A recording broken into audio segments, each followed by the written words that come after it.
Peace and blessings, family. My name is Nero, and I'll talk to you guys today about the second house in astrology, what the second house deals with. And with that being said, let's get right into it. So, the second house can also be called and known as the house of values. And so, right at the bat, we know this is the house that deals with what it is that we value, the things that we, and things that we own, things that we possess, things that we cherish for the most part. And honestly, with that being said, it's not a coincidence that this house is also rules over Taurus, which is a fixed Earth house thing, being fixed on the things that we do have, because Taurus is an Earth sign. Taurus deals with things that, and Earth deals with the physical, and since it's a fixed sign, it's fixated on things that it's fixated on things that deal with the physical, things that deal with our our security and our stability, structure, routine, but more so in like the more solid and physical sense. So it's not a surprise that it's not a surprise just to mention that little bit that this house rules over this house rules over this sign in the zodiac. So yeah, and then it's even more or less of a coincidence that Venus rules over Taurus. And what is Venus? And Venus is the planet of love, and we know it's love. Love deals with giving and receiving. Love deals with what it is that you value, what it is that you possess, whether that's within or without. If it's within, it's usually a gift, and if it's without, it's usually your gift being put out to the world, so the world can see what you have to offer. And then, saying that all that goes hand in hand with this house. So yeah, none of that's a coincidence. But yeah, now, with that being said,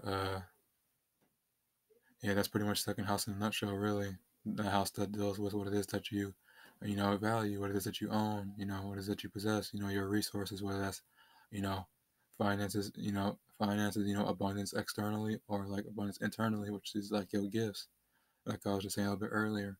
So, whichever way it resonates more, then take it that way. But yeah, then we'll jump into like,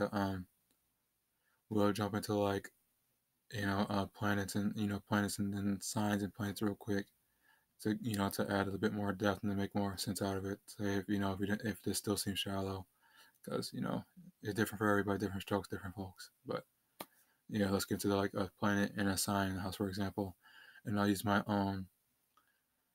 So I got Saturn in the second house, and since it rules over Taurus, you can say Saturn and Taurus. Excuse me. And so, what does this placement mean? Saturn's the planet that deals with limitations and restrictions and boundaries. And then we know second house and Taurus is a house that deals with we know this is a house that deals with our possessions and our values.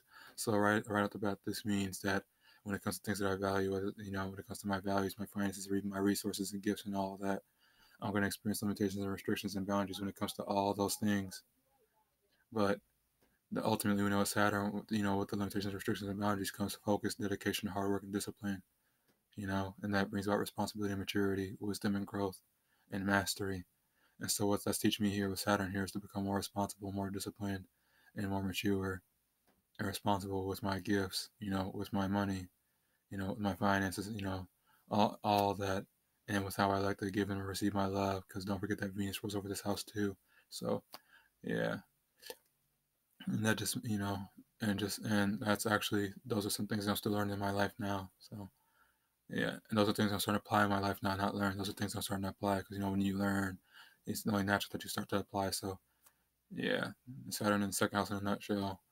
You know, um, restrictions on one's own resource.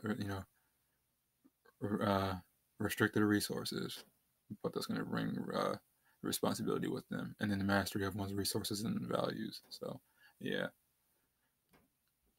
Now there's a sign. There's always a sign too, and say with the sign, which is how you express, which is how you go about expressing things dealing with that house, and also if there's the planet, because that's the over watching energy and the dominating energy. That's how the planet is also going to be expressed too. If there's a planet in there, and if not, and there's just a sign, look for where the planetary ruler, look for the house that the planetary ruler of the sign, which is for the house that that sign is in, but that house doesn't have any planets in it, just a sign. Look for where the planetary ruler of that sign is at, and that's actually where that house's energy should be focused. But yeah, just a heads up with that. But now, going back to what I was saying, I have Aquarius, in the second house, along with Saturn. And what does Aquarius do? Aquarius is fixed air, and that just means a sign that's attached, the sign that's attached to and focused on and fixated on, things dealing with things dealing with communication, things dealing with being logical, the intellect, and being, um, innovative and inventive because it's an air, Aquarius is fixed air, and it's a uh, air deals with like technology and stuff too and inventions, so you can add that as well.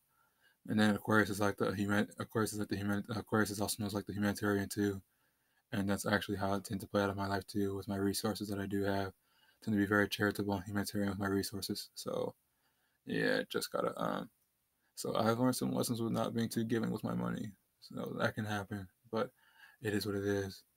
But yeah, for the most part, the Aquarius here, you're gonna be fixated. For the most part, you're gonna be fixated on going about things in a rational way when it comes to things to know with your resources. So yeah, yeah. If you got Saturn and Aquarius in the second house like myself, you know what I'm talking about. And hell, you can probably break it down better than me. And never forget this is my interpretation, so you can have your own completely different one on it. Never forget that, you guys. And so yeah. But anyway, you guys, this is my take on the second house. If you enjoyed it, I'm glad that you did. If not, it's still cool either way, And everybody's not the same. Some people like and dislike, so it is what it is. But yeah, with that being said, um, I love you guys, and I'll talk to you guys later, or I talk about the third house next. And yeah, so yeah, how many times am I gonna say yeah? Awkward. Okay, but yeah, peace, guys. Talk to you later.